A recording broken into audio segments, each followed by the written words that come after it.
दोस्तों, आज बेहद दुखी हूं और बहुत विचलित हूं। आपने खबर सुनी होगी कि सुबह सुबह महाराष्ट्र के औरंगाबाद में एक मालगाड़ी से कुचल करके 16 प्रवासी मजदूरों की मौत हो गई। जब से इस खबर को सुना है तभी से मैं बेहद दुखी हूं और बेहद विचलित हूं।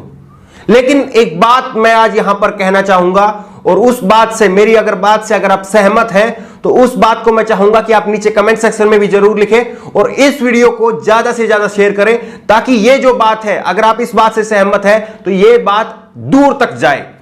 लगातार औरंगाबाद की घटना के बाद में लोग लिख रहे हैं सोशल मीडिया पर, चाहे वो फेसबुक हो, ट्विटर हो, व्हाट्सएप हो, इंस्टाग्राम हो, कहीं पर भी हर जगह लोग लिख रहे हैं कि औरंगाबाद की एक दुखद दुर्घटना में 16 प्रवासी मजदूरों की मौत हो गई।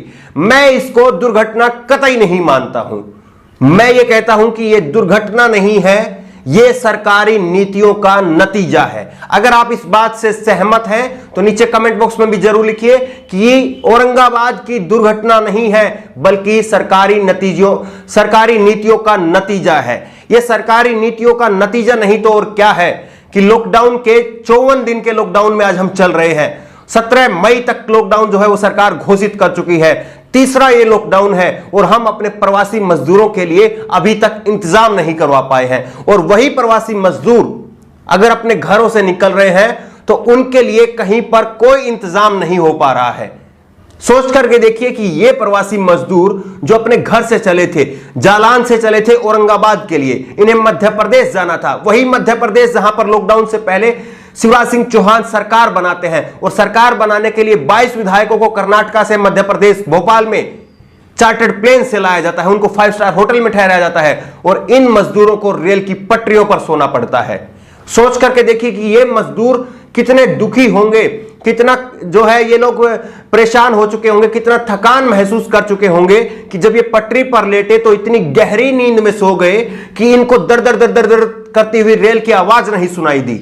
सोच करके देखिए कितनी भरी थकान में जो है ये मजदूर सो रहे होंगे। और ऐसा आदमी तभी सोता है या तो वो बहुत थक गया हो, बहुत ज्यादा काम कर लिया हो, तभी उसके बाद में सोता है। वरना सोचिए कि रेल की पटरियों पर कोई आदमी सो रहा है और रेल दनादन दौड़ती हुई उसकी तरफ आ रही है और उस आदमी को बेखबर है, उस आदमी को खबर ही नहीं रहती है कि वो रेल की पटरियों पर है और दूसरी तरफ से रेल आ रही है, क्योंकि वो इतना थक गया है। और प्रधानमंत्री नरेंद्र मोदी जी ने इस पर ट्वीट किया है। प्रधानमंत्री नरेंद्र मोदी जी ने क्या ट्वीट किया है, एक बार आप इस पर ध्यान से देखिए और उनके शब्दों को जरूर आप ध्यान से देखिएगा। हालांकि जो ये ट्वीट इन्होंने किया है ये इंग्लिश में किया है। हर बार वो हिंदी की बात करते हैं, लेकिन आज उनकी संवेदनाएं व्यक्त करने के लिए उन्होंने इंग्लिश का सहारा लिया है। प्रधानमंत्री नरेंद्र मोदी ने घटना पर दुख जताया है। पीएम ने ट्वीट में कहा है कि महाराष्ट्र के औरंगाबाद में रेल हादसे में जान माल के नुकसान से बेहद दुखी हूं। रेल मंत्री पीयूष गोयल से बात कर चुका हूं, वह स्थिति की बारीकी से निगरानी कर रहे हैं और हर संभव मदद दी जा रही है। कितना झूठ लिखा है प्रधानमंत्री जी ने। प्रधानमंत्री जी ने लिखा है कि हर संभव मदद दी जा रही है। सोच करके देखिए, अगर इन मजदूरों को हर संभव मदद वाकई दी जा रही होती तो क्या ये मजदूर ऐसे में अपने घरों से निकलते? नहीं निकलते। कोई भी व्यक्ति जिसको घर में सब कुछ खाने को, पीने को, रहने को मिल रहा है तो वो व्यक्ति अपना बैग लेकर के पैदल 1500 किलोमीटर, 2000 किलोमीटर अपने घरों के लिए या दूसरे शहर के लिए चलेगा। सोच करके देखिए, अगर आप अपने घर में बैठे हैं, आपको सब कुछ मिल रहा है, सारी सुविधाएं आपके पास में है, कोई चिंता आपको नहीं है, तो क्या ऐसे में आप उठ करके बैग उठा करके और चप्पल में 1000 किलोमीटर, 2000 किलोमीटर पैदल अपने घरों के लिए निकल पड़ेंगे?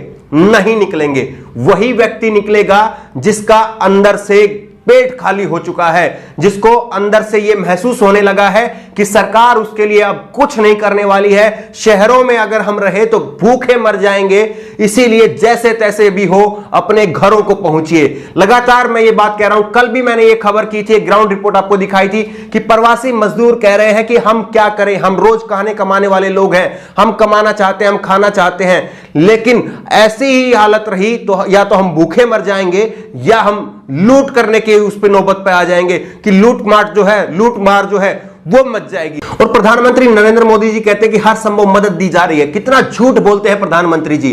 अगर हर संभव मदद दी जा रही है तो क्यों ये मजदूर सड़क पर निकलने के लिए मजबूर है? क्यों ये मजदूर रेल की पटरियों पर सोने को मजबूर है? और इतना ही नहीं, महाराष्ट्र कर्नाटक में येदियुरप्पा की बीजेपी की सरकार ने कह दिया है कि वो मजदूरों को नहीं निकलने देंगे। सोचिए कितनी तानाशाही की बात जो है वो बीजेपी के मुख्यमंत्री कह रहे हैं। हम एक लोकतांत्रिक देश में रहते हैं, क्या हमें इतना भी हक नहीं है कि अगर हम अपने घर को जाना चाहें तो हम जा सकते हैं या नहीं जा सकते हैं? मान लिया कि लॉकडाउन है, लेकिन लॉकडाउन में अगर आप व्यवस्था नहीं कर पा रहे हैं तो ऐसे में मजदूर के सामने दूसरा रास्ता बच क्या जाता है? ऐसे में लॉकडाउन के समय में आपको एक संवेदनशील मुख्यमंत्री और एक संवेदनशील सरकार के रूप में जो है इन मजदूरों के पास में आकर के उनका दुख दर्द बांटने का काम करना चाहिए था, उनको संसाधन देने चाहिए थे, ताकि इन लोगों को जो है वो इतनी हताशा ना हो, इतना निराश ना हो कि वो लोग रातों रात चले जा रहे हैं और परिवार के साथ चले जा रहे हैं। हमने बहुत सारे मजदूरों से बात की है ग्राउंड पर, बहुत सारे प्रवासी मजदूर जो कि अपने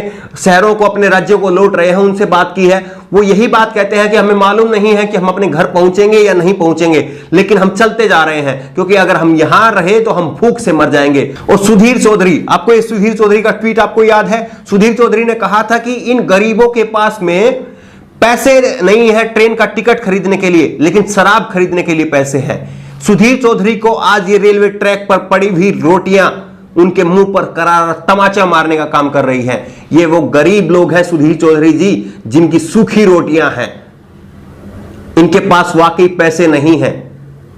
अगर आप इनका दर्द, इनकी आवाज नहीं उठा सकते तो कम से कम इनको लांछन लगाने का काम मत करिए। आपकी जुबान टूट जाती है, आपका डीएनए नकली हो जाता है जब सरकार से सवाल पूछने का काम आता है। और इन्हीं सुधीर चौधरी के खिलाफ अब केरल में एफआईआर हो गई है, गैर जमानती धाराओं में एफआईआर हुई है इनके खिलाफ, क्योंकि जिहाद के नाम पर ये गुमराह खबर दिखा करके भावना एक दूसरे समुदायों को जो है लड़ाने का काम कर रहे थे। शर्म नहीं आती है इन गोदी मीडिया के पत्रकारों को कि ऐसे समय में जब देश, पूरा देश जो है वो खतरे में है, सरकार अपने जो है राजभवनों में बैठी हुई है, मीडिया का काम होता है, मीडिया ग्राउंड पर जो है उतर करके रिपोर्टरों के जरिए जो है वो खबरों को निकाल करके लेके आए, सरकार के को आईना दिखाने का काम करे कि ग्राउंड रियलिटी ये है। लेकिन ये पत्रकार भी कहां हैं? ये लोग सरकार के दलाल बन चुके हैं, इनका खून सफेद हो चुका है। आज कोई ये नहीं पूछ रहा कि सरकार के पास में आखिरकार प्लान क्या है। मोदी जी आते हैं, वो कहते हैं ताली बजाइए, थाली बजाइए, शंख बजाइए, दिया जलाइए, मोमबत्ती जलाइए, लेकिन क्या उन्होंने आकर के मजदूरों से कही कि हम आपको डायरेक्ट पैसा दे रहे हैं? 500 रुपए और 1000 रुपए सरकार दे रही है और वो भी सबको नहीं मिल पा रहा है।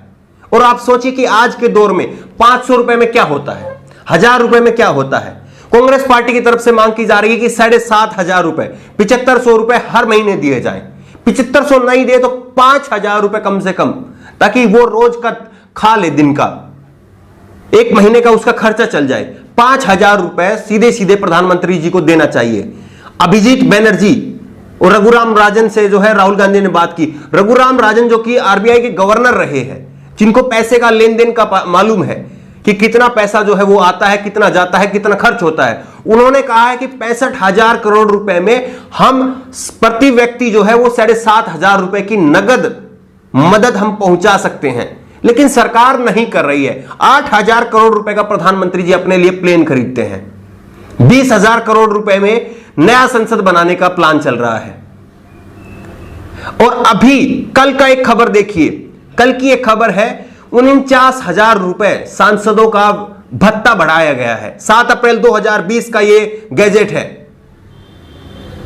क्या सरकार अपने लिए ही सब कुछ करेगी और इन गरीबों को सिर्फ वोट लेने के लिए रखा हुआ है, जिनको आप शमशान, कब्रिस्तान, दिवाली, रमजान ये कह कहकर पोलराइजेशन करके, ध्रुवीकरण करके वोट लेंगे, सिर्फ इतना भर के लिए ये मजदूर हैं? और आपकी सरकारें इनको निकलने नहीं देंगी क्योंकि वहां पर बिल्डर्स ने कह दिया कि अगर ये मजदूर निकल गए तो हमारे काम धंधे कौन चलाएगा।